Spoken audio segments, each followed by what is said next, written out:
Hello. What's up, everybody? It's Erin. And Nicole. This is Dude That's Fucked Up.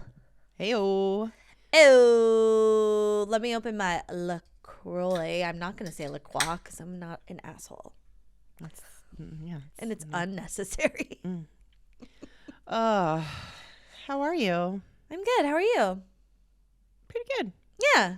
Not Can't too complain shabby. today. I feel like, yeah. I can usually complain, but not today. I mean, I could.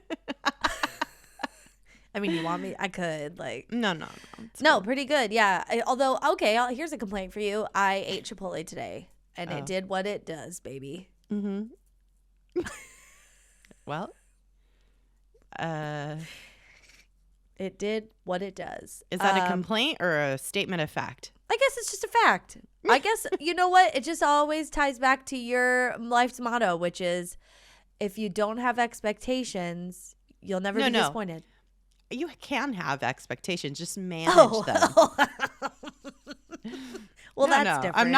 I'm not like full negative. I'm full like, nihilism. Yeah, no. Okay. Yeah, then I should have expected that. Nothing has ever told me that Chipotle will do anything but give me diarrhea. And yet I didn't expect it. I should have expected it. I should have looked. I really wasn't expecting it. It was a little bit of a surprise. What to expect when you're expecting? What's going on? Anything cool that we should talk about before we get to our topic? Only that, okay, because it's the holidays. Maybe people are still buying gifts and stuff. I saw we got an order earlier today. Someone ordered a mug from our merch shop.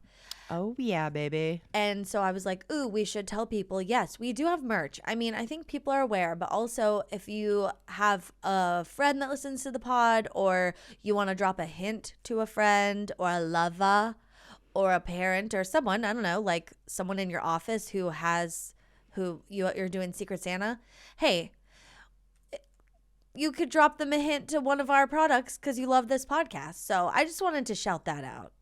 Yeah.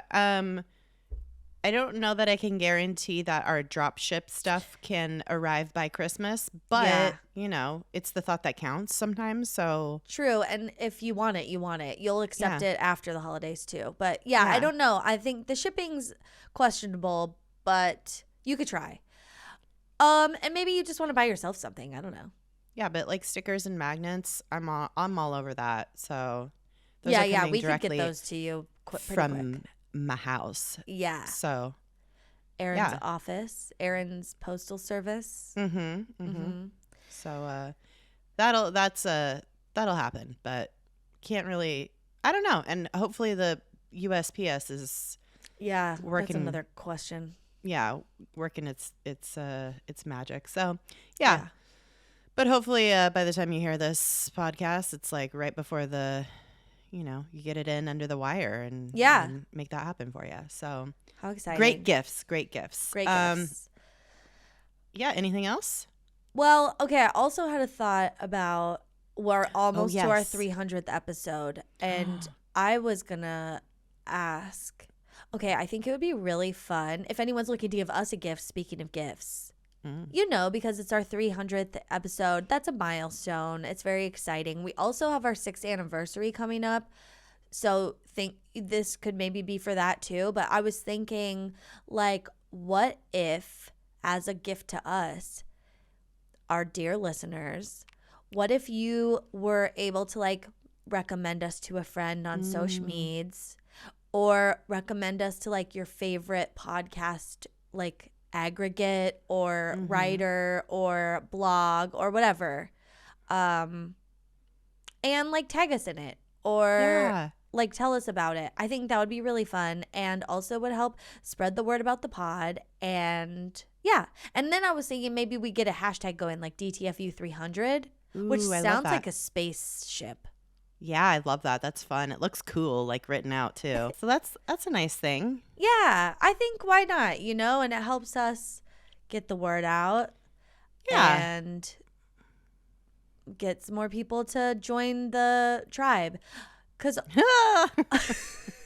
to join our following. Is that the segue? Well, if we don't have another cult on our hands. Oh, we do. I can't believe we missed this one. Like for the past several years we've been doing this podcast.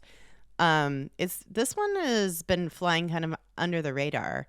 I think a couple people have suggested it to us, but maybe not. Maybe Pete told you about it. I can't remember how we decided to do this one, but maybe someone may have suggested it, or may have come up like in a like TikTok or something. I don't know. Yeah. Well, this shit is fucking intense, man. I'm gonna give the old content warning up top because oh yeah, it's got all the things. This fucking shit is terrible. Content warnings for child abuse and child labor, oppression of women. This cult also thinks slavery is great. They're against interracial relationships. They're anti-Semitic, homophobic, and anti-choice. So a full fucking grab bag of horse shit. Oh my God. What aren't they involved in?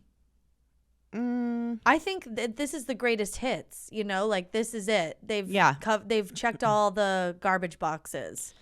You know what I didn't get from it was the like founder of the cult being a full sex addict. I just was gonna say there's no like sex stuff allegedly. Well, there's weird sex stuff, but it's like not. Yeah, but it's not. There's no. Okay, well, from this list, it doesn't look like there's any like forced sexual experiences potentially, or like where everybody has to sleep with the leader. You know what I mean? Yeah. There's no like orgies like the Rajneeshis were doing, but very much that like peace and love vibe veneer, and underneath the undercurrent is rotten to the core. So it's pretty gnarly. So just be aware that we're going to talk about some of that stuff.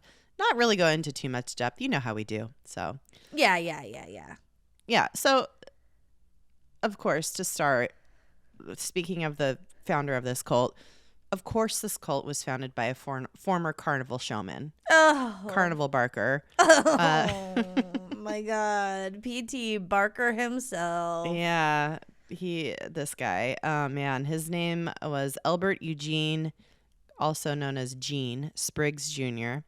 He was born into a devout Methodist family in East Ridge, Tennessee.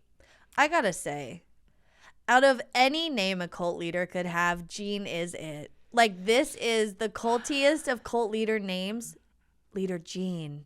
Gene's requesting your presence in the foyer. But he's changed his name to something dumb, so. Oh, well, still. Like, it's like nature and nurture. Like, had he not been named Gene, would he ended up leading a cult? I think the answer is no. Yeah, maybe. Yeah, Gene. Gene, it's a very cult leader name. Anytime I hear the name Gene, I just think of Gene Parmesan from Arrested Development. I don't even know that reference, but it's funny. I think of a white tunic. Like, I just think like this guy, I can just picture this whole person in my head, and I don't know what they look like. I didn't care to learn that. Generic white dude with a beard. Oh, checks out. Yeah. So of course his like early life was very much like up in the air in a lot of ways.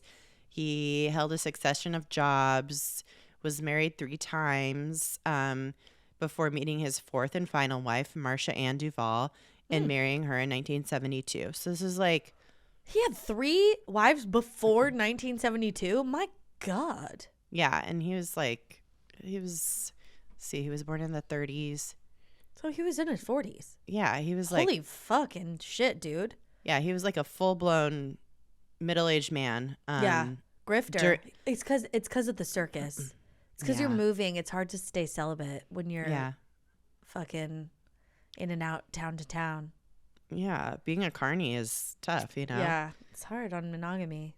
Yeah, but he also was like always very deeply religious. Like always was like he held on to that part of his upbringing. And when he married Marcia, they moved to Chattanooga, Tennessee. So he married her in 1972.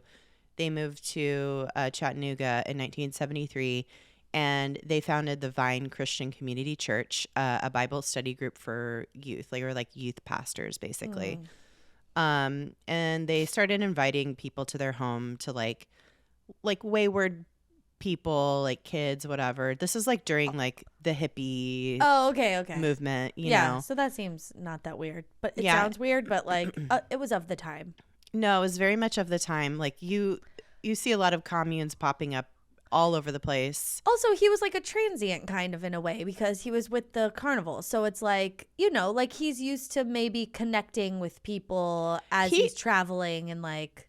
I mean, I will say like he like, I think that's like a very open-hearted good thing. Like that is a good side of like, you know, this whole thing is like accepting people like who need a place to stay, who are just like also he's been in the shoes of somebody who's just like kind of a lost soul. So it's truly like what humans are supposed to do is like just kind of look out for each other, you know, but we don't. Totally. We're so like individualistic that we have a hard time doing that. Yeah. So it's like they're building this community in Chattanooga, and by 1974, they had 50 to 60 people living with them on their property. They purchased 3 houses, and then they opened a place called the Yellow Deli restaurant, which was a refuge for runaways and hitchhikers. Dang. So they had this restaurant. All the people that like stayed with them worked at the restaurant for free. Then they opened up a coffee house and began ministering to counterculture youth, like the hippies. And like I said, like a lot of them move into their home. They called the group that they formed, their like little community, or it's a pretty big community at this point. They called it the Light Brigade. And this is like hippies galore. You know the line from Tiny Dancer, the Elton John song Tiny Dancer? Yeah. Jesus freaks out in the streets, handing tickets out for God. Yeah. This is who he's talking about, basically. This is like, there was like, at this time, there was the hippie movement, and then there was also a Jesus kind of movement. Like people being very like, you know, standing on street corners, proselytizing and just, you know, it was a very fraught time for people who are just like very lost. They probably would have joined like the Oath Keepers at the if they were if it was today. If it's today, yeah. Oh no. Probably would have been all about storming the Capitol, but no, I'm marching against drag queens. Totally. So yeah, they were the Jesus freaks. They were part of that kind of like vibe. In 1975, so at this point beforehand, they were part of a church. They were part of the First Presbyterian Church. And in 1975, they actually broke away from the First Presbyterian Church after they went to the church to do services, and the services were canceled for the Super Bowl. And what? Like, they were like, the church cannot close for Super Bowl. We need to be in service of God, and like, you know, nobody can have any fun. Yeah, you take yourself way too seriously, Gene. So that like broke Gene, really. He was just like, nope, fuck this. Like everybody, like America is fucked up. Like we can't even like go to church because of, you know, the Super Bowl. So yeah, I know that sentence, that whole thing seems insane, but it's very much how the cult started. They really just said, fuck you guys, we're starting our own religion because of the Super Bowl, basically. Oh my God, that's the most unhinged origin story. That's what's weird about this one, is because it's like all the, maybe like not all the other ones we talked about, but a lot of them are like, there's one person at the helm who's just like a narcissist, a sex crazed narcissist, and they're just like basically creating this environment around them for power. Yeah. And that's not this. Yeah, there's like certain aspects of it that are very much the weird, you know, kind of vibes of like the cult leader being like a, you know, I don't know, just like an egomaniac type kind person. of, But or then just it's like, or not like a for him. Yeah, but it's like not an egomaniac. He like I feel like a lot of them are also like they can't fit in anywhere. Like they're like misfits of some sort, and they like on one hand he had all this like, you know, he had all of this like religious upbringing, but he didn't want to go against that. He was pushing up against society. So, and couldn't make it work with his like very, you know, stringent beliefs. So basically what he decided, he was like, all right, I'm starting my own thing. This church, the regular like church is just not serious enough for what I want to do here. So become like a Quaker or like an Amish person. Like there's shit that exists that's like for you, sir, you know? Well, and this is where the egomaniac comes in. Yeah. This is where his narcissism starts to creep. Like I can do it. I'll just do it. Yeah. And so this is really how it all started. It was called some other things, some iterations, but essentially it became this religion called the 12 Tribes. And the 12 Tribes practices a hybrid of pre-Catholic Christianity and Judaism mixed with some original teachings by Spriggs. It's just a full remix. It's like it's so dumb. It's like it's the DVD with commentary or whatever. It's like, and here's my thoughts about this. It's like, oh, we don't need that. It's very weird that he was so religious and ended up doing this to me. Like, it's very anti the teachings. Well, what he was seeing was like within the religious community, like even the leaders within the church themselves were not, in his eyes, adhering to the teachings of the Bible that he thought they should be. Self-righteous. Very self-righteous. Very self-righteous. So he wanted his group, the stated aim of the 12 tribes is to bring about the return of Jesus, who they refer to the Hebrew name of Yeshua. And this is done by reestablishing the 12 tribes of Israel. All members are forced to sell their possessions and to give the proceeds to the cult, and are also assigned a Hebrew name, and they get rid of their old names. And so Spriggs himself renamed himself Yonic. Unique? That's what it looks like to me. It's unique. Hey, hun. I just want to let everyone know I've changed my name from Jean to Unique. Yeah. I'd really love to connect with you over something interesting I've just discovered. It's very much the name of a like white label makeup MLM. Like it's just is. Yeah. Yeah. It's that. But no, it means something in Hebrew. It means Jean in Hebrew. No, it means Jean too. It's probably like Supreme Leader or some bullshit like that in Hebrew. Supreme Jean in Hebrew. Oh no. It's Jean Supreme. Oh man, I just thought of a something for our try for not later? To laugh. Yeah. Okay. I don't have as many this week because Pete helped me last week. Okay, I got more this week than I did last week. Okay, good. Okay, so everybody sells their possessions, gets a Hebrew name. So the 12 tribes would include 144,000 quote perfect male children. Red flag. Hate it. which accounts for the group's obsessive and controversial child rearing practices. We'll get to those in a little bit. Right, because that's an aim. Like they're trying to create 144,000 perfect male children. Yeah, there's like a very specific amount of people they need to have in order for Jesus to come back. Yeah, that'll happen. Genius. Genius. The only reason Yeah, the only reason Jesus hasn't come back is because these guys can't get their act together. Does he make everyone call him Jesus? It's so good. It's so good.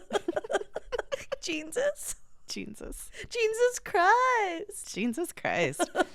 The Sabbath is observed in line with the Jewish tradition. It's called Shabbat.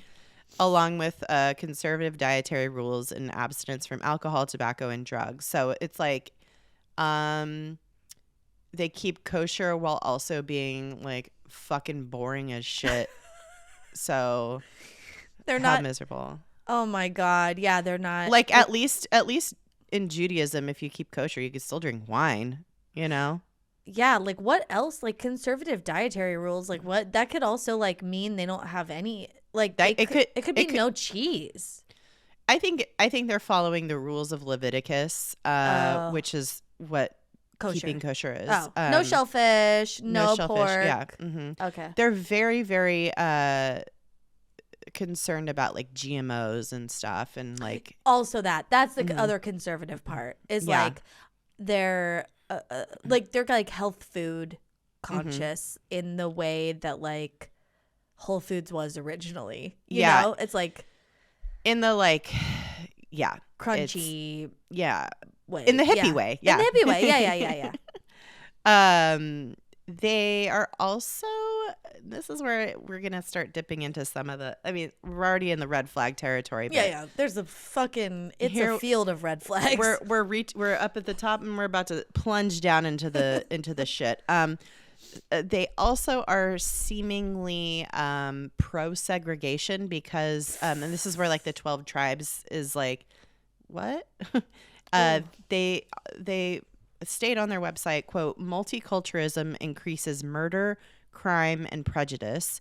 They also say that politicians who, quote, rally different races to be one are forerunners of the Antichrist. Woof. Yeah. Oh, this does not shore up with their website's like homepage, which has a bunch of like different like multicultural people on it. But it's like, are they keeping them separated? Yes. Oh, that's big old yikes. Yeah, I was like delving into some like TikToks and stuff, and some former because there's a lot of former members that are out that are like, this shit's a cult, who say that the teachings say something about they basically don't want people to mix races because they don't want there to be, quote, gray people in the world, which is like I think that ship has already sailed. Oh my God. And I am very much not I'm so I'm like their worst nightmare. I am a Jew. You're gray people? I'm a Jew with a lot of different races mixed up. So oh my God. I am literally probably not even welcome in their little restaurant. Oh my God. No, they don't care.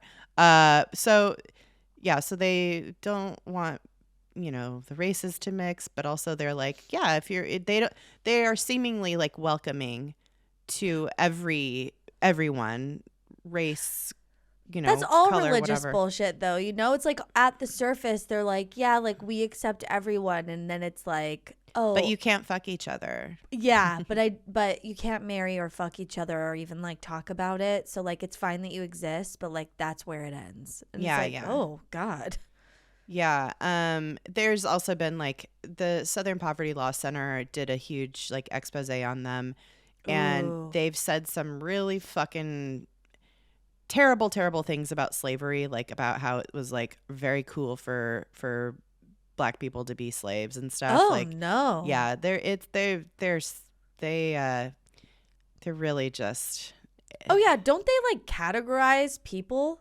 Yeah, that's what I'm saying. The 12 tribes are like different types of people. Yeah. Right. With the hierarchy being like white men, I would guess. Yes. And then from there, it all just kind of shakes out. Yeah. There's like 3 categories. I can't remember the exact names of them, but there's like, there's white people, there's black people, and then there's like brown people, basically. Right. It's so insane. Yeah. It's pretty brutal. Then, okay. That aside, all horrible. Yeah. Women are also not viewed much more positively than race mixing. They are expected to submit to the authority of all male members of the community and shouldn't, quote, say no to her husband's physical needs. That is forceful then. I stand corrected from what I said in the beginning.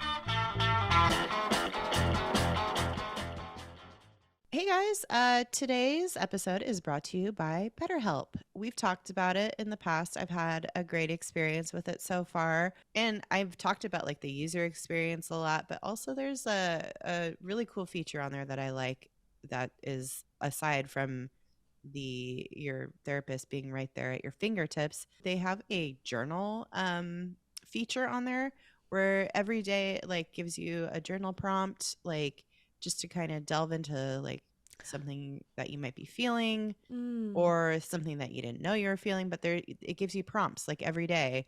So you could either like write in the journal on the app and you could keep that to yourself, or you could share it with your therapist if you want to. Or you could just like take the prompt and write in your own paper traditional journal if you wanted to. Analog.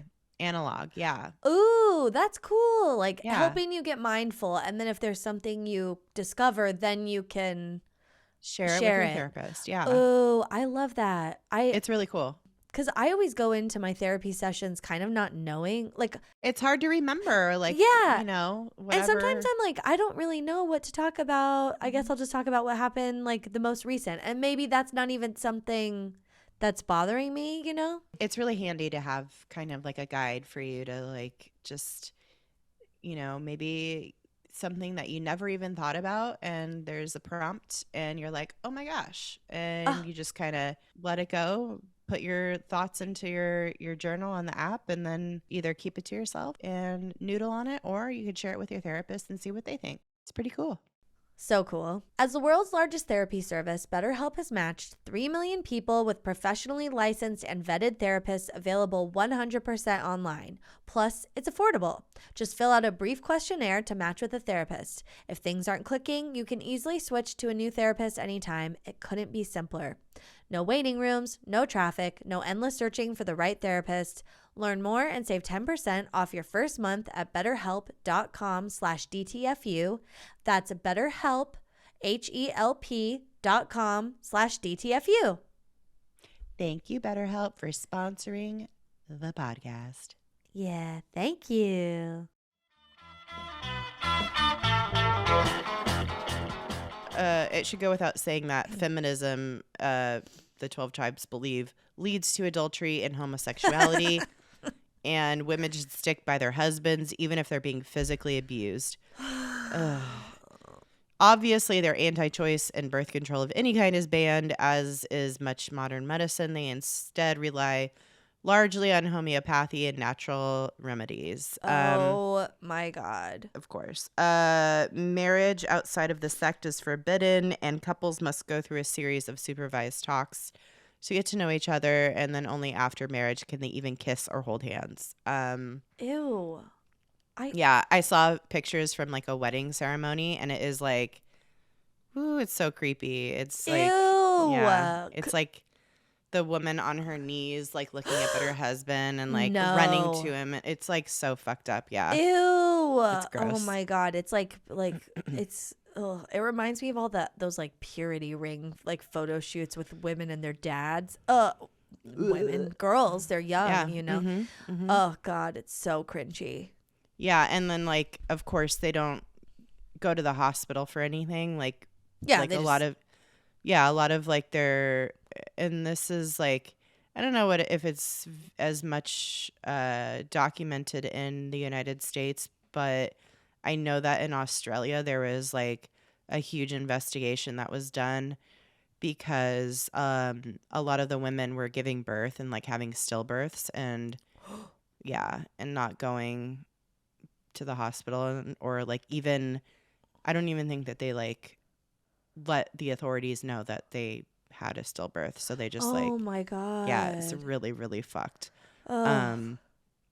Anyway, yeah. So on their website, they call homosexuality, quote, a great evil and say it will, quote, lead only to misery and destruction. They've also compared gay people to dogs, writing that dog is, quote, the only name that the righteousness of God can call such people, for they have degraded themselves to the lowest of all creatures, dogs. Now, I tried to follow up on this and like dig into it on their website.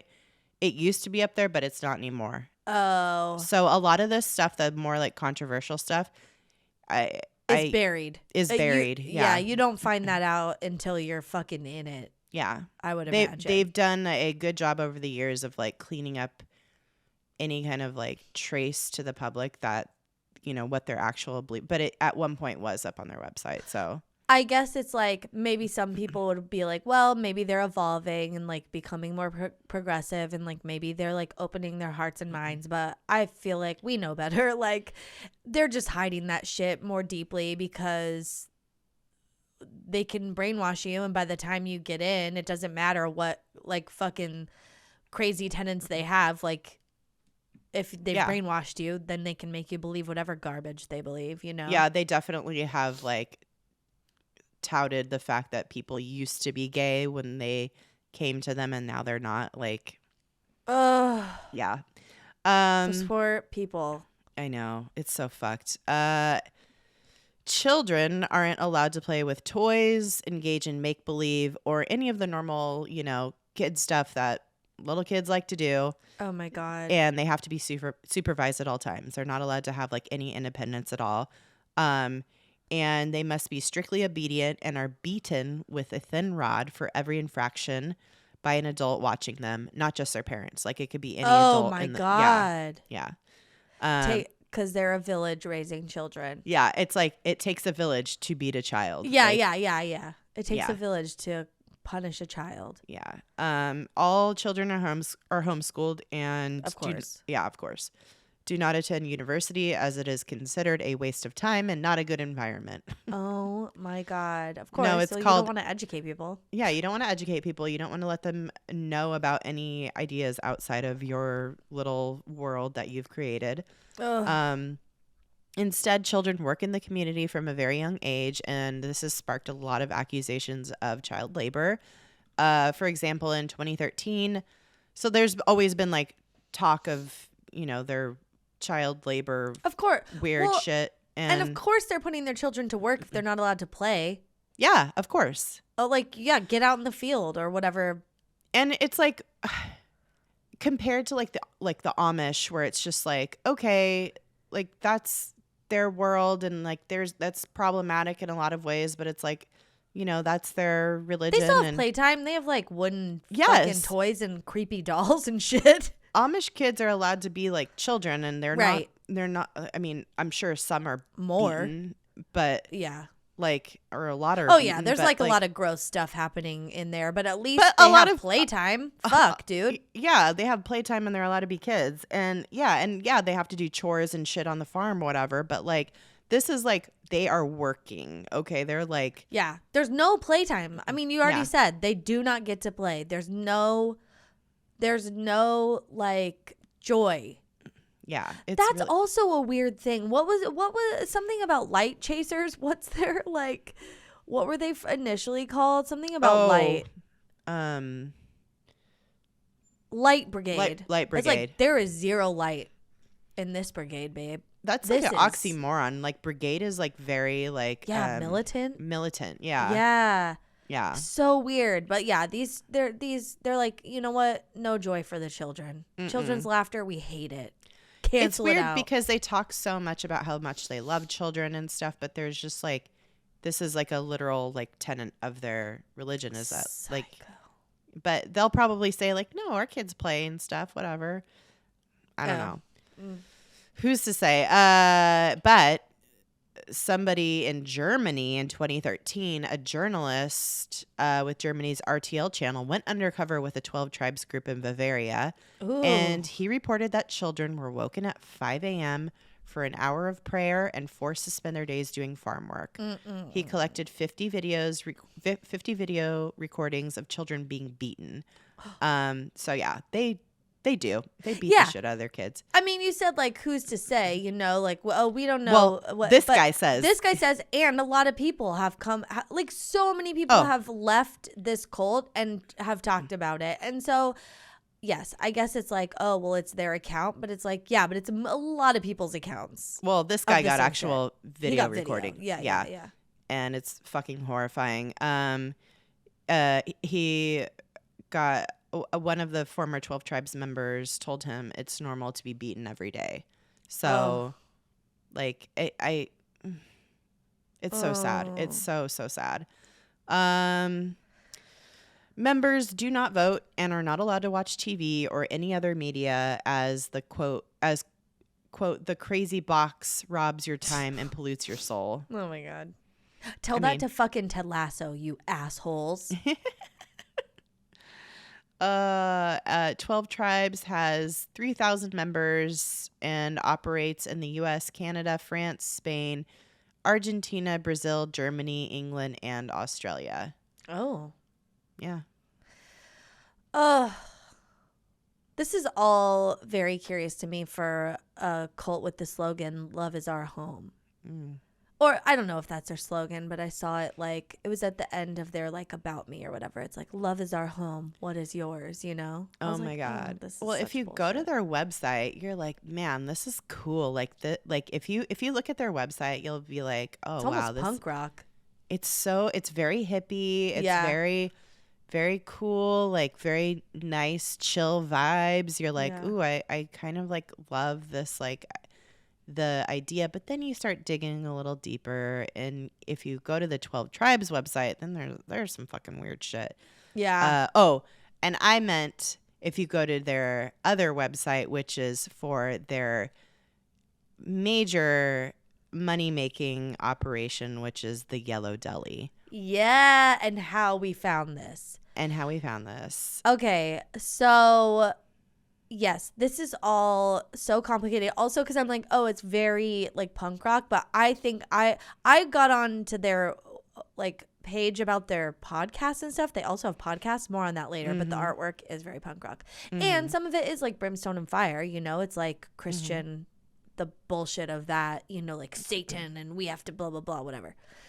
Okay, so the Yellow Deli, man. They have so many locations in the U.S., but also in other countries, and there's maybe 28 locations total? I counted on their website how many they have, and it was 28. But I think they have more than this now. Okay. They don't update their website. Yeah, probably not, but there's They're a still lot. in GeoCities. They're mostly in the United States. Okay, well, they do have the delis on every continent but Antarctica and Africa, which Africa, they're like, no, and we know why, because they're fucking white supremacists. Okay, 15 locations in the U.S. alone. There's 2 in San Diego, highly concentrated. So honestly, and it made me think, because I know we have listeners in San Diego. Shout out to Laura, longtime listener. I wonder if Laura's ever been to a Yellow Deli or knows anything about it. Very curious. I looked at it on the map. It's literally around the corner from my mother and father-in-law and my brother and sister-in-law. Like, oh my God. They live like just on the other side. Like they live of the right one around in that area. Mm-hmm. Oh my God. So, okay. And honestly, these delis look very cozy. They're all the same vibe. It's like very like wood, yellows, like very, okay. It's giving me Inside Pooh's Corner. It's very like wooden so and cozy, calm and cozy. rustic, but not in a cheesy or new way. It's like very 70s. It's very, it's very like, Moosewood Cookbook is what it's giving. You know, I don't know what that is. No, but it's like that an old sounds right. 70s cookbook. You know, Yeah. it's like so much like, you know, like natural fibers. Yeah, natural, only cotton, you know, Yeah. fresh baked bread. Yeah.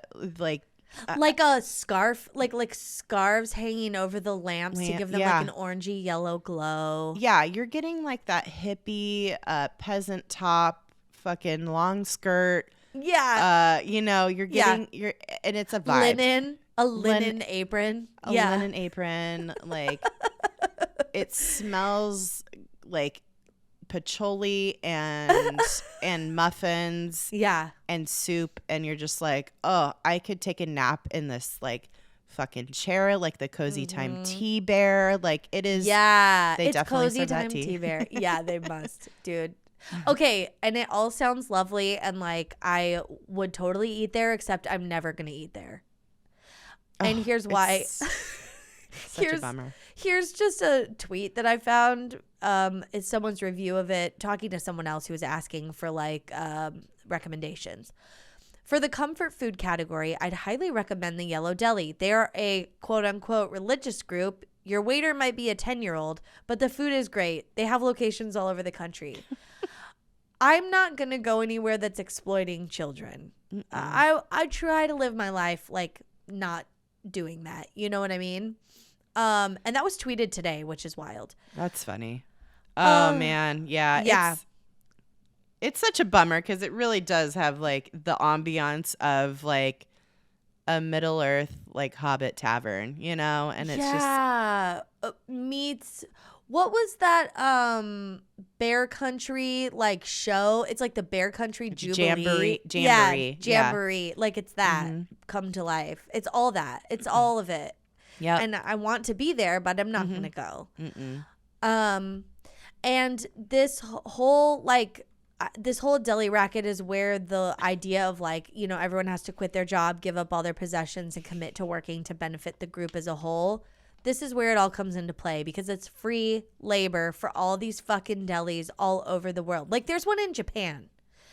So like they have to have a cult there to be they have a branch. Yep. Yeah, to be like feeding the workforce in their deli. So and for this reason, the organization has frequently been the target of California state labor authorities and other states who have gone after the 12 tribes for failure to pay employees and like for them not adhering to state labor laws, of course. Yeah, like OSHA is like a big deal. You can't fuck around with that. Yeah.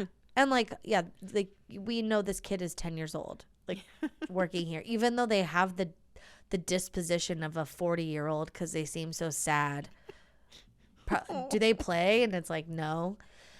Yeah. And how have they like navigated and evaded all of this scrutiny for so long? Well, guess what? They were recognized as a religious nonprofit in 1977, which means that when it comes to the IRS, they're able to like dodge a bunch of shit. And they've been able to get out of many disputes and, you know, lawsuits and shit that have been brought against them from multiple sources. I'm guessing. I don't know about any specific lawsuits, but they've had a lot of issues with the IRS. Okay. Also, I was thinking like one of their tactics has to be recruiting young people because a lot of their locations in the U.S. are like college towns. Like they have a lot of these delis in college towns and they're open 24/7. And I don't think that's a coincidence. Yeah, I mean, they do kind of like have their doors open for anybody who might need like something like and it's young people, you know, it's like college kids who like need a place to study and like maybe they're gonna be up late and like they can't go to bars yet because they're young or whatever, you know. And it's like, and people who, you know, might have fallen on hard times and maybe they're unhoused and they're like, okay, yeah, like this place wants to take me in and I can work and have a place to live and food and stuff. Like they do prey on I think on people who are unhoused too. So which is it's such a bummer that we don't have social programs that offer those kind, you know, like. I mean, we do, but like there's always some sort of requirement. There's some sort of like, you know, it's not unconditional, which is like kind of what they, I don't know. It's fucked. It's fucked. Well, okay. But it's also like, it's just like this cycle. You can, I mean, I didn't really look into this specifically, but in my brain I'm like, oh, this makes so much sense, because it's like young people come in, they're impressionable, they're in college, they're tired, they're looking to belong. Like that's like when you're trying to figure out who you are and stuff. You maybe a cute person works at the, you know, Yellow Deli, and you're kind of like spending more time there, and then over time they like try and get you in as one of their like 144,000 people, or you know, like you could you could see how there's like this, this is actually a way to prey upon people in the community where they have these delis. Yeah. I saw quite a few TikToks about like from like, you know, the college students and Gen Z, like, you know, people who are like living in these towns that they, or, you know, going to school in the towns where they operate. And like a lot of the TikToks are about how the sandwiches and wraps are fire. And but like also because Gen Z is like always out here researching, they know about the cult shit, but they still eat at them and support them financially. So Okay, but we were able to get their specials this evening. Non-GMO white bread for whites only. Buffalo children's fingers. Hand braided egg bread. It's not challah. Sun-dried tomato frittata with breast milk cheese. Oh, mine are gross. Yeah. Fried chicken made with 12 tribe secret herbs and spices. And those secret herbs and spices originate in our another special of the evening, which is Jean's Peen. No. Jesus freak a leek soup. Ew. Homemade Belvita breakfast biscuits. Sleepy time tea infused cheesecake. Ooh, I don't have any more. Keep going. Baby cakes made by actual babies. and then here's their oh wait. Okay, I'll save that one for last because this is the one I thought of like as we were talking. This is their drink menu. Virgin Gai Tai. Virgin Margarita. And Virgin Manhattan. Because, you know, they're supposed to have, like, virgin dudes join the tribe. Okay, and then the one I thought of while we were talking about Jean. So they're famous for their steamed sandwiches, I guess. Mm-hmm. And so there's a thing on the menu called the Jean Steamy. I don't know what it is. It's some sort of melt. Yeah, it's some sort of wet sandwich. It's some sort of it's like soggy. It's made on their white bread.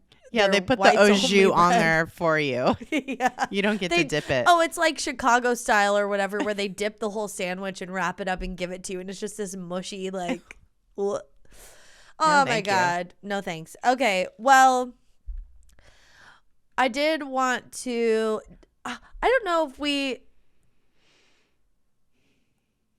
I mean, the white supremacy stuff, and then what we talked about last week, you had mentioned like how a lot of the conspiracy theories like come back to like anti-Semitism and white supremacy in general, you know? Mm-hmm.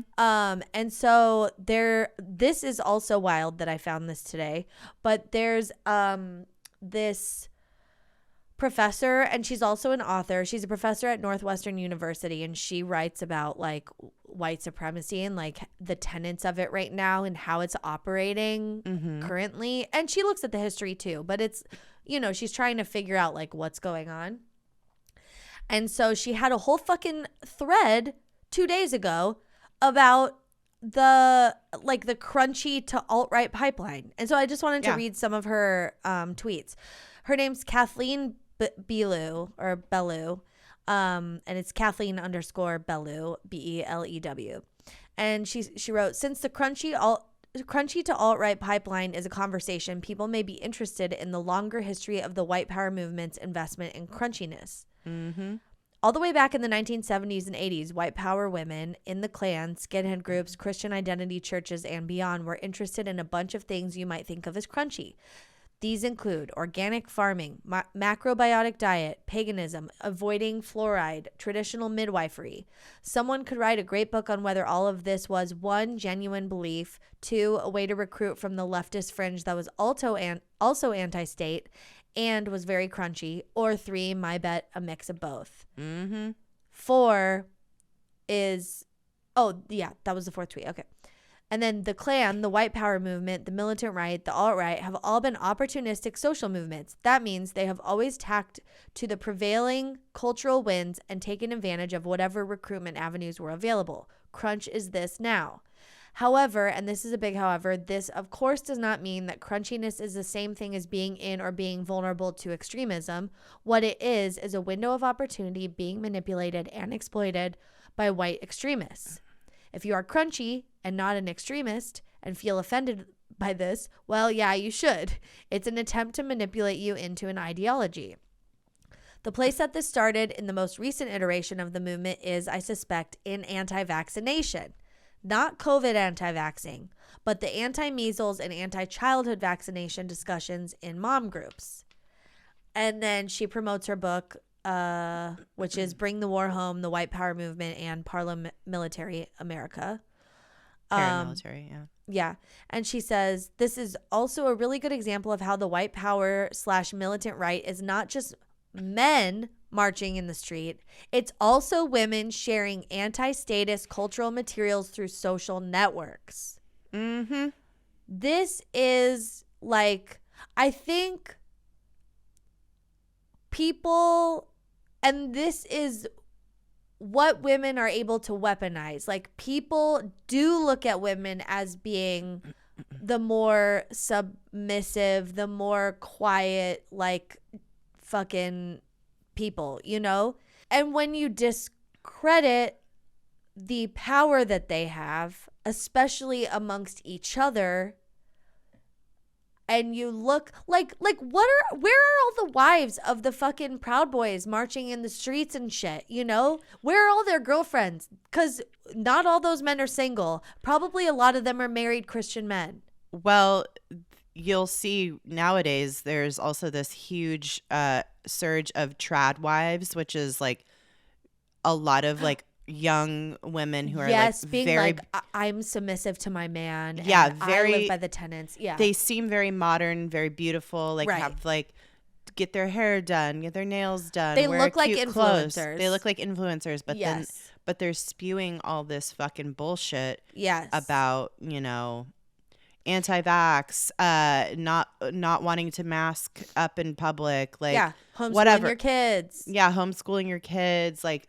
dude, it is insidious and very creepy, and it's like it's very much the other side of the coin. So, and it's on the coattails of like boss babe movements and shit, and it is able to capture women who feel like marginalized in a direction. You know, it's like just thinking about some of the people that I am no longer friends with after the pandemic that we went to high school with or whatever. I did like a big clearing out of following people, but I thought of one today, especially with this crunchy thing. I wrote her name in here earlier, but I deleted it. Maybe you saw it. I saw it. Yeah, so you know who I'm talking about.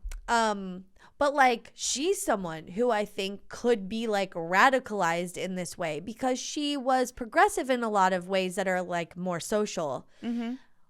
But then there was other things where like I could see her butting heads with the left on that sort of thing. And then you feel like you don't belong somewhere. And then when you're looking for somewhere to belong, here's all these boss babes that are like trad wives or whatever. And they're like, oh my God, isn't that so awful that like they're mistreating you in that way? Like, come talk to us. And then you're a white supremacist. You know what I mean? Yeah, no, I mean, it's all very much like a slippery slope kind of thing.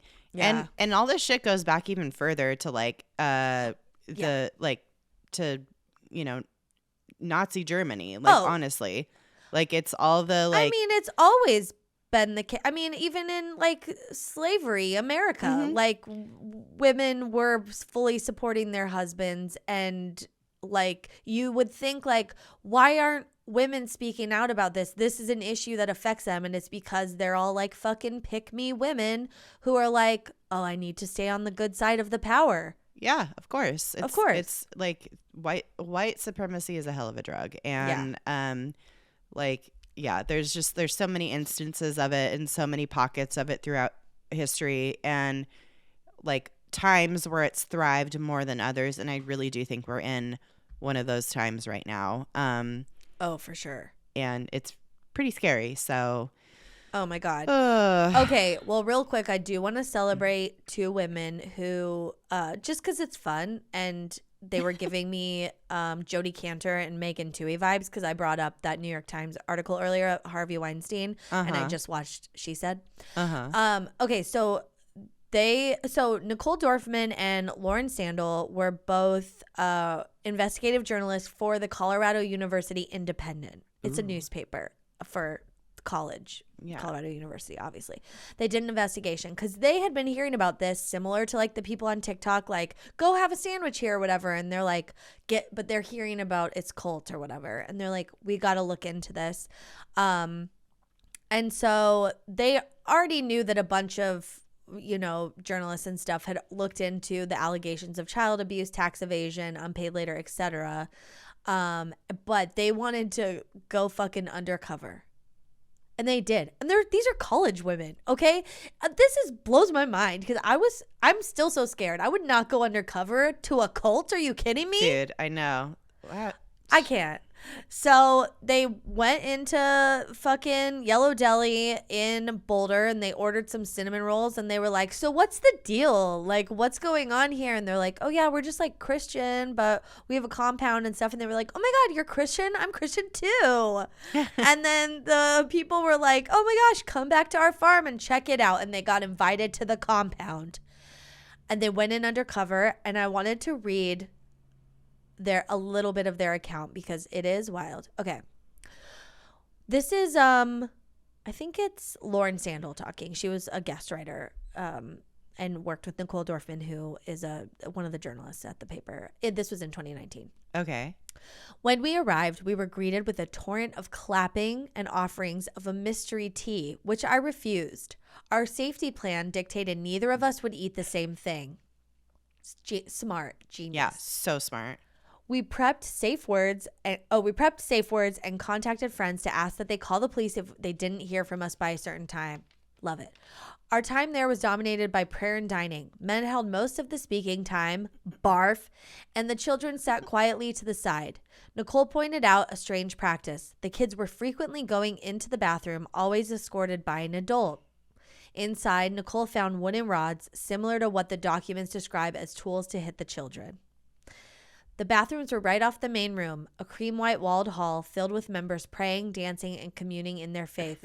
Like the deli, the compound was simple and homey, with wood accents, soft light, and acoustic music. Members kept an eye on us. Their hospitality was insurmountable, with repeated offers of their dark, milky brown tea. But that covers it all. It's like, they were beating children in the bathroom every once in a while. They really offered them like a weird tea that they were like, no thank you. The lot of praying, only the men talked. It's like they got like a good taste of it while they were there. You know what I mean? Oof. I know. Ugh. Oh, and the last thing I just wanted to show you was that this, like, there's a podcast. I don't know. The podcast artwork was just like really upsetting to me. The podcast is called At That Time. Please don't listen to it. But I guess Did you? No. Their podcast is called At That Time, and the little like description is, at that time connects ancient biblical prophecies with today's events. Are we living in the last days? Probably, but not because of the prophecy. No, it's just because we've destroyed this planet. Oh God. Yeah. One last thing I'll say about them is they another way I think they do recruitment is they go to festivals and help people who are like tripping balls. Oh, that's smart. That's really good. Smart. They have like two like tour bussy kind of things that they like pull up to, like a Grateful Dead or like, you know, Grateful Dead tribute band concert or like a, you know, Fish concert, whatever. And they'll park and like hang out and like set up a tent and stuff and like set up like kind of a first aid place for people to come like rest and get some help if they're tripping too hard or if they're dehydrated, whatever. And they'll talk up like, you know, what they're about and stuff and invite people to their properties and, you know, while they're still kind of like mushy or whatever, and convince them to like maybe join if they want. So I think that's a tactic.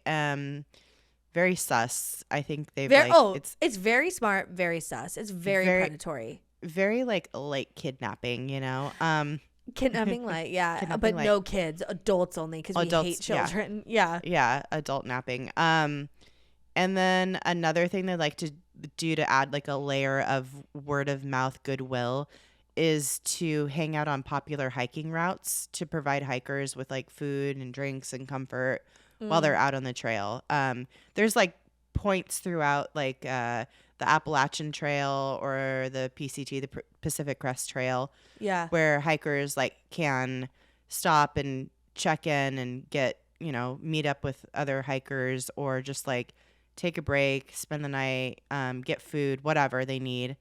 And they'll be out on the trail and it's like they're kind of famous for that. So like within the hiking community. So this seems so much more effective in like the 70s when people like didn't have, like, people would just go dead broke to like Woodstock or whatever and just like bum their way around. Totally. And like this would be great because you'd be like, okay, now I'll just go with these people for a while and like, but you'll never make money, so you can never like escape, which is so scary. Yeah, it's like indentured servitude or you know, slavery. Dude. It's creepy. So sad because they have the whole idea of like, hey, let's like build a community that's self-sufficient, that helps the community, that like we're a bigger part of, you know, and people could live here and blah blah blah. That's the one good thing. Where's the is there ever gonna be a cult that, no, I guess like a cult is just like synonymous with like, you know, weird power hierarchies and you know, there's always some oppression. People in a cult have to be oppressed. Well, and cults can exist because our society has failed so many groups of people. Yeah. So it really is an indictment on our society. So that these places, you know, that people keep going and turning to cults for belonging and community, because we just do not know how to build community within our societies today. Like we are so terrible at it. So it's, I know, pretty fucked up. But that's all I got. Don't eat at the Yellow Deli, you guys. I know. Even though their sandwiches and their wraps, people say they're fucking great and it looks good, and the ambiance is like, oh my God, you just want to live there. But like, you do not want to live there. You do not. You don't want to support them financially. They beat their children. Yeah. That is a fact. There's video evidence of it. Maybe it varies by degrees, but it's definitely happening in Germany. Maybe they don't beat their children, but they definitely, the core tenet of their religion is to, they don't like Jews. They're not good people. They don't think Just races should mix. Cafe. Yeah. So they don't like gay people. So yeah, come on. Not a good place. Yeah. Please don't eat there. Follow us on social media. Yeah, at DTFU Podcast, all the places. Go to our website. It's dtfupodcast.com. Ooh, leave us a review if you wouldn't mind. Wherever. Spotify, you could rate us 5 stars. 5 stars. You could watch us on Spotify too. You could watch us on Spotify. It's so wild to me that people watch us. It's very exciting. Sorry for fucking up the video potentially earlier on today, but maybe I fixed it. And you can watch us on YouTube. Yeah. DTFU Podcast. Yep. That's all I got. Cool. Stay excellent to yourselves and each other. Bye-bye. Bye.